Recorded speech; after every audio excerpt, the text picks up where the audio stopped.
আমি একবার দাউদকান্দি এক মাহফিলে গেছিলাম। এক ইমাম সাহেব মসজিদের বয়স্ক মানুষ, উনি আমার এই জড়ায়া ধরে কাঁদছিল, আমার মনে আছে। উনি বলছিল, হুজুর, কানতে কানতে বলছিল, হুজুর, আমি 28 বছরের জীবনে ইমামতির, আজ 28 বছর এই মসজিদে ইমামতি করি। আমার জীবনের কত স্বপ্ন, কত আশা, বাচ্চাদের কত আবদার, বউ বাচ্চার কত চাওয়া পাওয়া, কিছুই পূরণ করতে পারি নাই হুজুর। অল্প কয়টা টাকা বেতন পাই, টানা হেসরা করে জিন্দিগিটা কাটাইছি হুজুর। বাকি হুজুর আপনারে মহব্বত করি, আপনার কাছে আমি জানতে চাই আমার এই কষ্টের বিনিময়ে আমি আখেরাতে পাবো কিনা। আমি কি বলবো, আমিও কাঁদছি তখন। হায় হুজুর, কি বলবেন? চোখটা বন্ধ হলে দেখবেন আপনি আখেরাতে বাদশাহ। ইনশাআল্লাহ আমি বললাম, আপনি দেখবেন আপনি বাদশাহ, আপনি বাদশাহ। যারা আপনার এই দুনিয়াতে মূল্যায়ন করে নাই, সেদিন তার আফসোস করে, আফসোস করে। তো এই জন্য বললাম, আল্লাহ তাআলা ওই ইমানদার বান্দাকে বলবে, আমার বান্দা, দুঃখে ভরা জীবনটা কাটাই আসছো, ঠিক না? খুব কষ্ট পাইছো আমার বান্দা দুনিয়াটা, কিন্তু আল্লাহর কসম শুনেন, নবীজি বলছে ওই ইমানদার বান্দা সে তখন আল্লাহ পাককে বলবে, আয় মাওলা, আল্লাহর কসম মাওলা, জীবনে হায়াতে, দুনিয়ার জীবনে দুঃখ কি জিনিস আমি কোনোদিন দেখি নাই। প্রিয় বন্ধু, 10 সেকেন্ডের জান্নাতের আরাম বাতাস তার 70 বছরের দুঃখ ভুলায়। ছেলেরা, বন্ধু, তোমরাও মনে রাখো, বাপ, আমরা 200 কোটি মুসলমানও যদি খোদার কসম রাত দিন যদি আমরা মেহনত করি, দুনিয়া অর্জনের জন্য পরিশ্রম করি, মাথার ঘাম পায়ে ফেলে যদি আমরা দুনিয়ার কর্ম সবাই মিলে করি, দিবানিশি 200 কোটি মুসলমানে মিলে কেউ অলসতা না করে, তারপরেও আল্লাহর কসম, রব্বে কাবার কসম, কাফের বেঈমানদের সমান সমপরিমাণ দুনিয়া আমাদের মিলবে না। এটা দিত না মালিকের, যিনি দেওই না উনি কইতে আছে আমি দিতাম না, তো ওই জোরাজোরি করে দিলাম, আমি পারতেন না। আল্লাহ বলছে, আমি বান্দা, আমি দেব না, আমি মোমেনকে দুনিয়া দেব না পুরা। ওয়াদারনি ওয়াল মুকাদ্দিবিনা উলিন নি'মাতি ওয়া মাহিলহুম কালিলা। আল্লাহ বলছে, শোনো বান্দা, ইমানদার, এই আমার ইমানদার বান্দা, মিথ্যাবাদী নাফরমানদের জন্য অল্প কিছু সময়ের জন্যে দুনিয়াটা ছেড়ে দাও। ওয়াদারনি, আমার ছেড়ে দাও বান্দা, আমি তা করে একটু দুনিয়াটা দেই। কটা ভাত খাওয়াইতে লইছি, দুগা ভাত খাওয়াইতে দাও।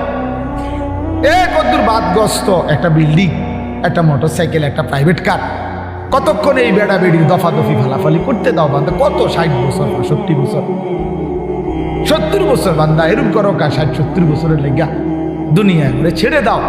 অনন্তকালের জান্নাত আমি তোমাদেরকে দিয়ে দেব।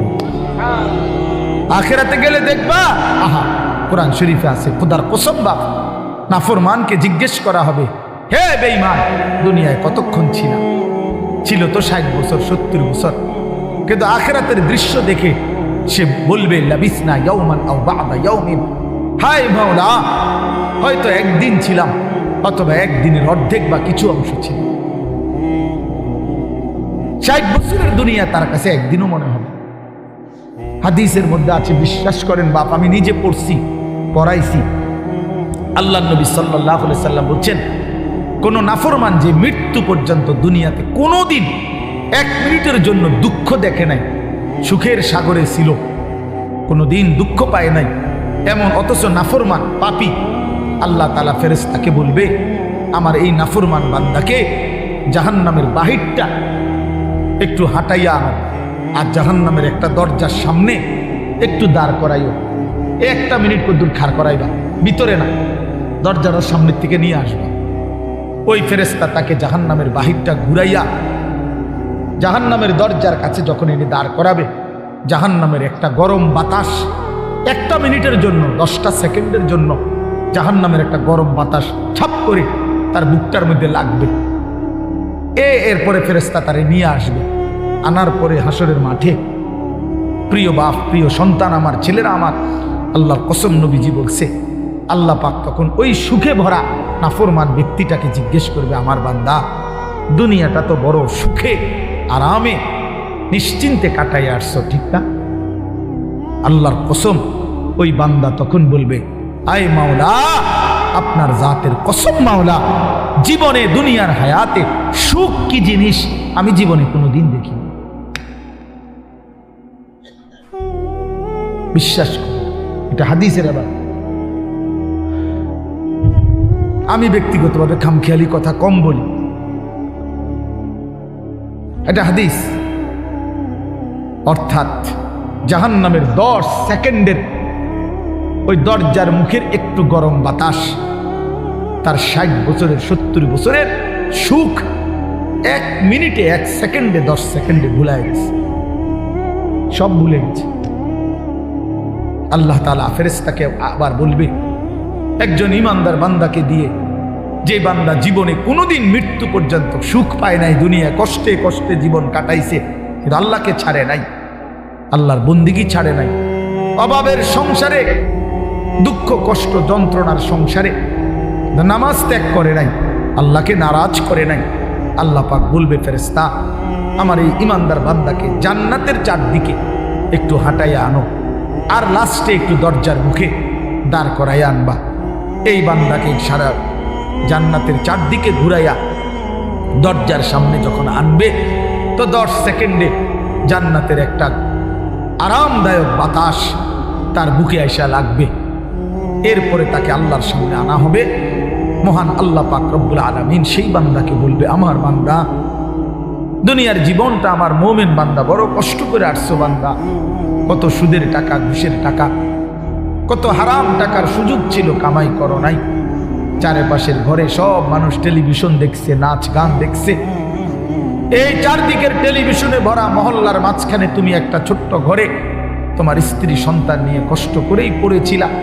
ছেলেটাকে টাইনা ধরছো, মেয়েটাকে ফিরাইছো, ছোট বাচ্চাটাকেও কোনোদিন টেলিভিশন, নাচ গান, হারামের মধ্যে ঢুকতে দেই নাই।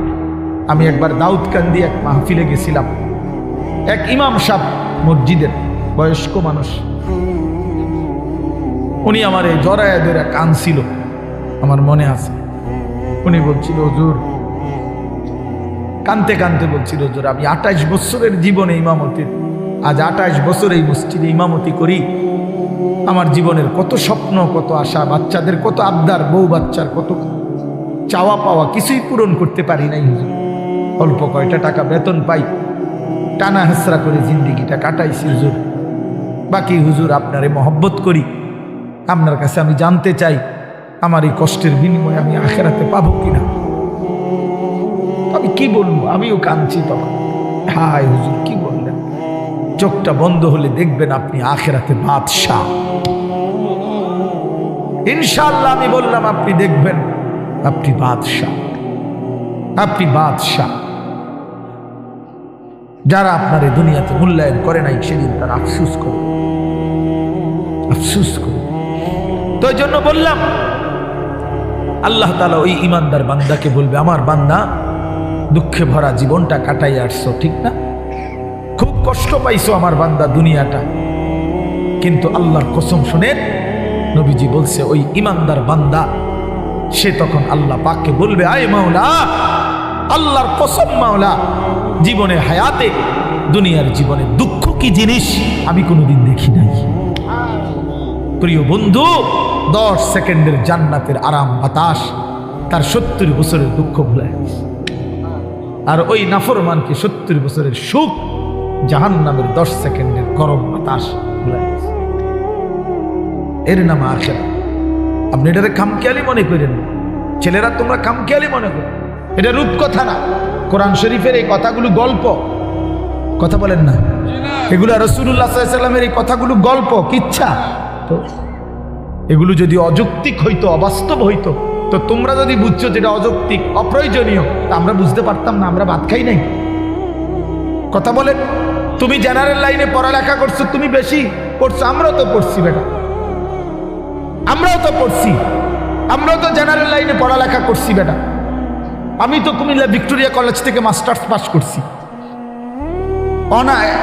এসএসসি দাখিলে বিজ্ঞান বিভাগ থেকে, সায়েন্স থেকে তো 1998 ইংরেজিতে সমগ্র বাংলাদেশে সর্বশ্রেষ্ঠ নাম্বার পেয়ে ফার্স্ট স্ট্যান্ড করছি, 1 নাম্বার।